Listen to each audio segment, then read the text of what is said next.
Урматтуу судья, урматтуу бүгүнкү сот процессине катышуучулары, бүгүн биринчи жолу акыркы 4 айда мага мүмкүнчүлүк берилип отурат айтканга, сүйлөгөнгө. Себеби мына акыркы 4 айдан бери мен как саясатчы катары, как коомдук ишмер катары, ошол мамлекетибиздеги эң чоң партиянын жетекчиси катары 4 ай бою ушул мени жаманатты кылып келишкен. Ошондуктан урматтуу судья, мен сизден суранамын, bir 2 minut aşağırak söylesem mümkünçülük verseniz. Birinciden urmattуу маалымат каражаттарынын өкүлдөрү, мен сиздерге кайрылып айтып кетерлим. Бардык ушул жерде сотто болуп аткан нерселерди объективдүү чагылдырсаңыздар. Бир маселе боюнча айтып кетейин. Мисал, өткөндө 14 декабрь дело номерине чыккан гезитте Исай Бекзатты бул мурда соттолгон, бир нече жолу соттолгон. Жана бир нече жолу ушуна кылмыш жообуна тартылган адам катары көрсөтүп жазышкан. Бул деген таптакыр дал келбей туура эмес. Себеби Исай Бекзат бул 2 жолу мамлекетибиздин туусун көтөрүп, чемпионат мирага барып, мамлекеттин туусун жактап келген жигит. Бир нече жолу азиялык чемпионаттарга барып келген жигит. Мамлекетибиздеги бир нече жолу чемпион болгон жигит. Бул мамлекетибизде бүгүнкү күндө 7-8 жылдан бери мамлекеттин курама командасынын ичиндеги жүргөн биздин жакшы жигиттерибиздин бири. А бул жигитти болсо биздин журналисттерибиз соттолгон, бир нече жолу соттолгон деген темалар менен жазып чыгышты. Мен ойлойм, ушундай нерселерди допускать этпесеңиздер жакшы болот эле. Мен сиздерден өтө чоң ушул нерсени суранам. Себеби бул камакта отурган адамга өтө чоң зыяны тиет, моралдык жагынан да чоң зыяны тиет. Себеби муну мен өзүм дагы өзүмө сезип атам. Андан сырткары мен мына 4 айдан бери мамлекеттик күч менен басып алуу жана мамлекеттик күч менен, мамлекеттик конституциялык түзүлүштү күч менен оодарууга аракет жасады деп мени камакта кармап отурушат. Мен айтып коер элем, эч кандай андай нерсе болгон эмес, андай болушу мүмкүн дагы эмес болчу. Себеби дегенде, өзүңүз билесиз, урматтуу судья, урматтуу прокурорлор, ошол 295 статьяны аткаруунун признаки преступления бар. Бир дагы признак преступления ал жерде болгон эмес. Бир дагы биз куралыбыз болгон эмес. Колубузда бир дагы ташыбыз болгон эмес. Бир адамдын бетине чыйганда жокпуз, бир адамга жаман сөз айткан жокпуз. Мен саясий жагынан саясий поступок жасадым. Жана мындай саясий поступокту мындан да жасоого мен даярмын. Себеби мен мындай жасаган нерсемдин бардыгын мамлекетибиздин кызыкчылыгын, элибиздин кызыкчылыгын, журтубуздун кызыкчылыгын коргоонун негизинде жасадым. Жана мындан ары дагы мен жасашым керек. Себеби мен эл тарабынан шайланган депутатмын. Себеби мен парламенттик шайлоону жеңип чыккан Ата журт партиясынын жетекчисимин.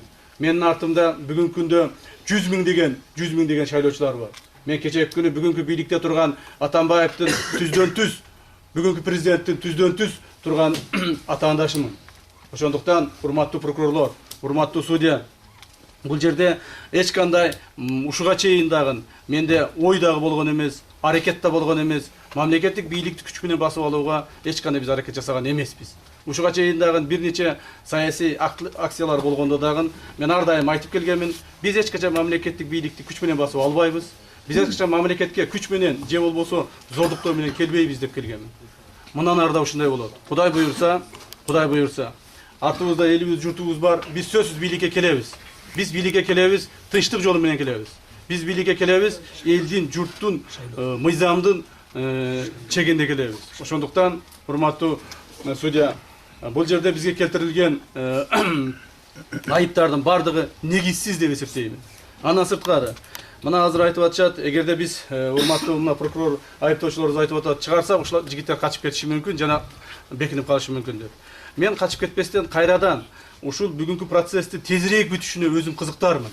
Мен кайрадан ушул процессти тезирээк бүтүрүп, ушул процесс тезирээк өзүнүн ордун табышына мен кызыктармын. Мына 4 айдан бери мени тордун ардына кармап отурушуп, же сөз сүйлөтүшпөйт, же башка болушпайт. Мен сизден урматтуу судья суранар элем. КТРКнын башчысы Кубат Оторбаевди бул жерге чакырыш керек. Себеби бир маселе боюнча. Себеби ал ошол КТРКнын Ала тоо программасынан менин телефонумду жазып көрсөтүп, схемаларды чыгып, бул Лондон менен сүйлөштү, Максим Бакиев менен. Бул Курманбек Бакиев менен Минск менен сүйлөштү. Мына ошон үчүн бул төңкүрүш жасайм деп мен тордун артында отурганда мени жаманатты кылды. Ушул нерселерге келип жооп берсин. Себеби бул мамлекеттик телерадио компания. Ал эми мен дагы мамлекеттик адам катары ошол мамлекеттеги Жогорку Кеңештин депутаты катары муну сизден талап кылганга акылуумун деп эсептеймин. Андан сырткары, урматтуу судья, бул жигиттердин качып кетпеш үчүн мына ушул жерде отурган биздин жан сакчыларыбыздын, менин жан сакчыларым качып кетпеш үчүн мен өзүм дагы Жогорку Кеңештин депутаты катары кепилдик беремин. Эч ким эч жака качып кетпейт. Биз ушул ишти тезирээк бүтүрүп, ушул мамлекетибиздеги бүгүнкү күндөгү болуп жаткан ар түрдүү саясий кырдаалдарды мына Акмат Келдибекович эң туура айтып кетти. Саясий кырдаалдарды жөнгө салууга чоң өбөлгөсү түзөтөлө деймин. Андан сырткары, урматтуу судья,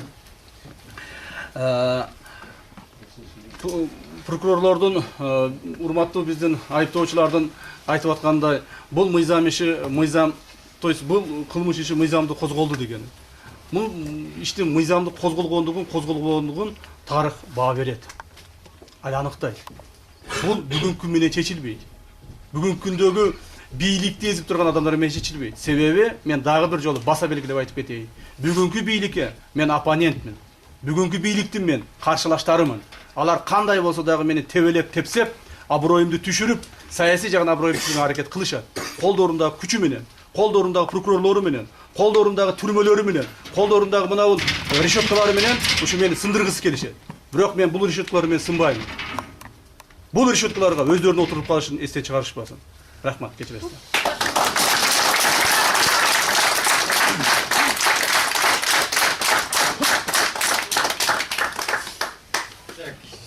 Söz getirgen